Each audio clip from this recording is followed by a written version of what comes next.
उत्तर प्रदेश के कानपुर जिले से एक दिल दहला देने वाली वारदात सामने आई है। यहाँ एक युवक ने अपने बड़े भाई की हत्या कर दी और फिर 12 लाख रुपए के जेवरात लेकर घर से भाग गया। 20 दिन पहले मां का देहांत होने के बाद दोनों भाइयों के बीच जेवरात के बंटवारे का झगड़ा चल रहा था। सोमवार देर शाम छोटे भाई ने अलमारी से जेवर निकाले और बैग में भरकर भागने लगा। इस दौरान पहले भाभी और पिता से उसकी धक्का मुक्की हुई और जब बड़े भाई ने रास्ता रोका तो पहले कहासुनी हुई और इसके बाद छोटे भाई ने बड़े भाई पर चाकू से ताबड़तोड़ वार कर दिए, जिससे उसकी मौत हो गई।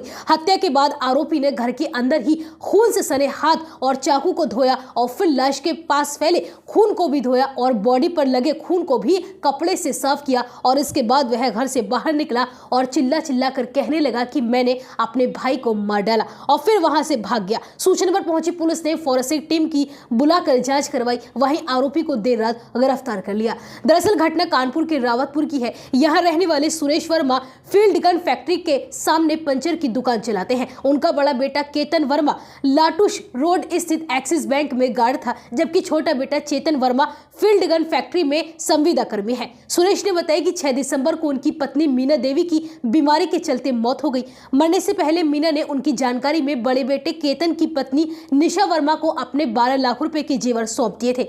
छोटा बेटा चेतन शराब पीने का आदी है। सुरेश ने बताया कि पत्नी की 13वीं के दिन से ही चेतन ने जेवरों को लेकर घर में विवाद करना शुरू कर दिया था। सोमवार को चेतन ने केतन की पत्नी निशा से जेवर मांगे। जेवर न देने पर शाम 7 बजे मौका पाकर उसने अलमारी से जेवर बाहर निकाले और बैग में भरकर भागने लगा। जब बहू निशा ने उसे रोका तो उसने बदसलूकी करनी शुरू कर दी। इसी बीच बड़ा भाई केतन आ गया और उसने चेतन को डांट कर रोक दिया, जिसके बाद वह आग बबूला हो गया। पिता सुरेश ने बताया कि चेतन ने केतन को पहले धक्का देकर गिराया, जिससे उसका सिर घर में लगे समरसेबिल के पाइप से टकरा दिया। इसके बाद चेतन किचन से चाकू लेकर आया और केतन पर हमला कर दिया। हम लोग जब तक उसे रोकते तब तक उसने केतन के सीने और हाथ में ताबड़तोड़ वार कर दिए थे। इसके बाद केतन को निजी अस्पताल ले जाया गया, जहां उसे हेल्थ के लिए रेफर कर दिया गया। सिर पर लगी चोट और चाकू से केतन की मौत हो गई। वारदात के बाद केतन घर के मोड़ पर ही एक गुमटी लगाने वाले पप्पू नाम के व्यक्ति को चाकू पकड़ा कर भाग निकला।